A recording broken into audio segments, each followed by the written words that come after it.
नमस्कार, मी शामराव मोकाशी. पुणे आणि पिंपरी चिंचवड महानगरपालिकेतील सर्व वाहन मालकांनी हा पूर्ण व्हिडिओ ऐका आणि शेअर करा. आता सर्वच ठिकाणी वाहनं ही ब्लॉक केली जातात. म्हणजे जर वाहतूक विभागाचे 5 दंड असतील तर ते RTOला मेल करतात अथवा लेटर पाठवतात आणि मग आपलं वाहन ब्लॉक केलं जातं. आता वाहन ब्लॉक केलं की मग आपण आपल्या वाहनाचं काही बी काम करायचं असून द्या, म्हणजे तुमचं पासिंग असून द्या किंवा काही असून द्या तुमचं वाहनाचं, ते वाहन ब्लॉक असल्यामुळं कुठलीही पावती फाटत नाही. म्हणजे तुमच्या वाहनाचं संपूर्ण काम रोखलं जातं आपली गाडी ब्लॉक असल्यामुळं. आता हे ब्लॉक कशामुळे होतात की आपण आपल्या वाहनाचे पेपर नसतात, आपल्यावरती दंड झालेला असतो आणि आपण तोसुद्धा वेळेत भरत नाही.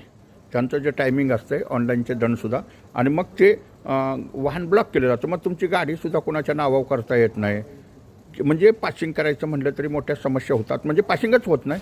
तुमचं वाहनाचं कुठलंही काम करायचं म्हणलं कुठलीही पावती फाटत नसते. मग ह्याच्यासाठी तो ब्लॉक काढण्यासाठी पुन्हा RTOकडे चक्रा मारायच्या. मग ज्यांनी गाडी ब्लॉक केली आहे समजा वाहतूक विभागानं, त्यांची NOC आणावी लागते. म्हणजे त्यांचा ते दंड. आणि एवढं सगळं करून 4 हेलपाटे मारल्यानंतर, कागदपत्र पूर्ण केल्यानंतर पुन्हा आपलं 3 महिन्यासाठी लायसन ब्लॉक होतं. म्हणजे लायसन सस्पेंड होतं. ब्लॉक म्हणजे सस्पेंड झालं, त्याचं काहीही चालणार नाही. पुन्हा मग तो ब्लॉक काढायसाठी आणखीन कुठं करायचा. ह्या अशा अवस्था आहेत.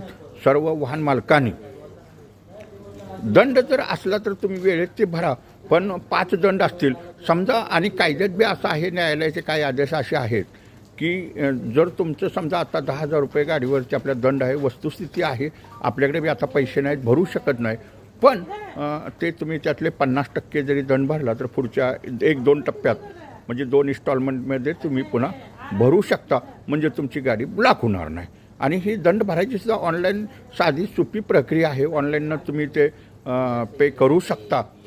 किंवा साधा आपणाला जर आपल्याकडे डेबिट कार्ड क्रेडिट कार्ड असेल किंवा ऑनलाईननं आपण पेमेंट करायचं असेल आणि आपल्याला काही कळत नसेल, वाहतूक अधिकारी कुठं असतील आणि त्यांच्याकडे डिव्हाइस आहे तर त्यांच्याकडे सुद्धा तुम्ही दंड भरू शकता. तुम्हाला ते ताबडतोब एक छोटीशी पावती देतात त्यांच्या डिव्हाइसमधनं काढून की बाबा ह्यांनी हे एवढे पेमेंट केलेलं आहे ह्या दंडांचं. ह्यासुद्धा साध्या सोप्या गोष्टी आहेत.